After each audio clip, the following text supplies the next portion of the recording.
Kisah Ma'is bin Malik, sosok pria pezina yang masuk surga. Dahulu kala di masa Rasulullah Shallallahu Alaihi Wasallam ada seorang pria pezina yang akhirnya mati masuk surga. Berzina merupakan salah satu dosa besar dalam Islam. Hukuman yang dijatuhkan ke pelaku sangatlah berat baik di dunia maupun di akhirat. Dalam Islam, bagi pelaku zina maka akan dikenakan hukuman had yang berbeda, di mana apabila melakukan zina ghairu muhsan atau pelaku belum menikah, maka hukumannya adalah didera sebanyak 100 kali dan diasingkan selama 1 tahun. Sedangkan hukuman zina muhsan atau pelaku telah menikah, maka hukumannya adalah dirajam hidup-hidup. Namun untuk memvonis seseorang telah berzina tidaklah perkara mudah, karena harus memenuhi syarat dan adanya bukti. Bisa dengan mendatangkan 4 orang saksi laki-laki yang adil maupun pengakuan dari pelakunya sendiri. Adapun syarat saksi adalah telah melihat secara nyata dan gamblang bahwa benar alat vital si pria telah masuk ke dalam alat vital wanita. Dari situlah maka tidaklah mudah menuduh seseorang telah berzina. Meskipun dosa zina tergolong dosa besar, namun Allah Subhanahu wa Ta'ala selalu menerima taubat dari para hamba-hambanya yang bersungguh-sungguh. Apabila seseorang menyesali dan bertaubat atas perbuatan kejinya, sangat disunahkan untuk menutupi aibnya sendiri dan berjanji tidak akan mengulangi perbuatan itu lagi. Berikut kisah pria pezina yang mati masuk surga setelah dirajam di zaman Rasulullah Shallallahu Alaihi Wasallam. Kisah Ma'is bin Malik, pezina yang masuk surga. Di masa Rasulullah Shallallahu Alaihi Wasallam ada seorang pria bernama Ma'is bin Malik. Dahulu dia adalah seorang anak yatim yang kemudian diasuh ayah angkatnya. Di masa dewasanya dia menikah dengan seorang wanita. Namun suatu hari nafsunya pernah tak terbendung, hingga dia kemudian berzina dengan seorang budak perempuan. Setelah melakukan perbuatan keji itu, penyesalan dan kesedihan muncul dalam diri Ma'is bin Malik. Dia menyesali atas dosa dan kesalahan yang dilakukannya. Kemudian ayah angkatnya memerintah Ma'is agar sowan bertemu Rasulullah Shallallahu Alaihi Wasallam dengan harapan bisa mendapatkan solusi dan ampunan dari Allah Subhanahu wa Ta'ala. Kemudian pergilah Ma'is bertemu Rasulullah Shallallahu Alaihi Wasallam.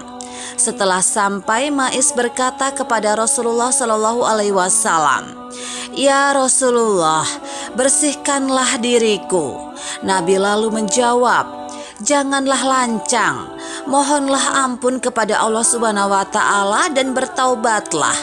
Ma'is lantas kembali berkata, "Ya Rasulullah Shallallahu Alaihi Wasallam, bersihkanlah diriku."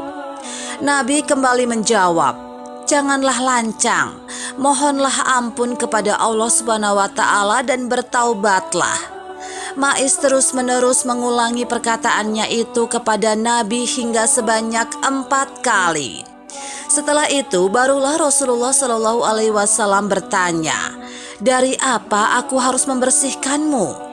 Ma'is menjawab, "Dari dosa zina ya Rasulullah." Mendapati pengakuan Ma'is, Nabi tidak langsung memvonis Ma'is berzina. Beliau lantas melakukan klarifikasi kejiwaan Ma'is bin Malik. Beliau lantas bertanya kepada para sahabatnya yang waktu itu ada di sana, "Apakah dia ini telah gila?" Para sahabat menjawab, "Dia tidak gila ya Rasul."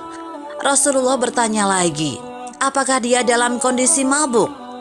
Lalu mendekatlah salah seorang sahabat dan menciumi aroma mulut Ma'is.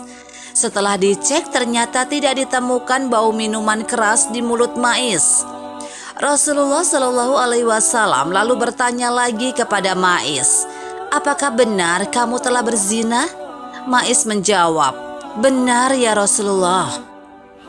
Mendengar pengakuan sungguh-sungguh dari Malik, Rasulullah Shallallahu Alaihi Wasallam lalu memerintahkan para sahabatnya untuk melaksanakan hukum rajam kepada Ma'is bin Malik. Ma'is lalu dibawa menuju hamparan padang pasir. Dibuatkanlah sebuah lubang. Kemudian tubuhnya Ma'is lantas ditanam dalam tanah. Lalu dirajamlah Ma'is bin Malik hidup-hidup. Dia dirajam dengan dilempari batu-batu. Dia terus dilempari batu hingga akhirnya mati meninggal dunia. Begitu mengerikannya hukuman rajam yang dialami Ma'is. Meskipun begitu, keputusan itu sudah mantap diambil Ma'is demi membersihkan dosa-dosanya di dunia. Setelah Ma'is meninggal dunia, maka para sahabat berselisih tentang status kematiannya.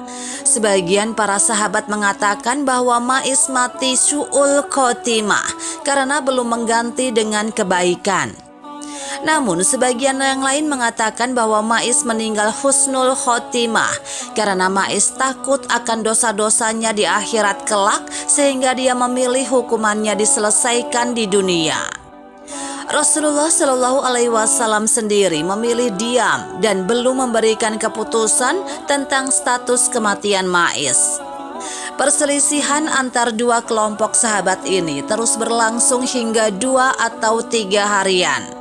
Setelah mengalami polemik yang berterusan selama 2 atau 3 hari itu, barulah Rasulullah Shallallahu Alaihi Wasallam bersabda dan menyuruh para sahabat untuk memintakan ampunan untuk Ma'is bin Malik.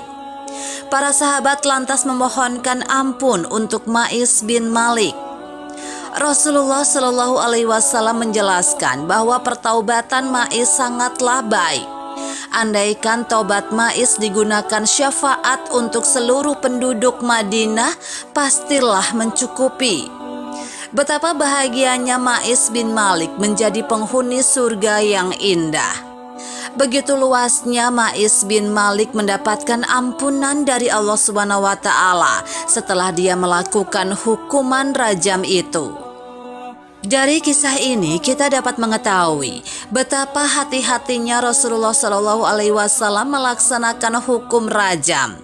Beliau bahkan selalu mengarahkan dan memberikan pesan kepada pelakunya untuk bertaubat dan memohon ampunan kepada Allah Subhanahu wa Ta'ala.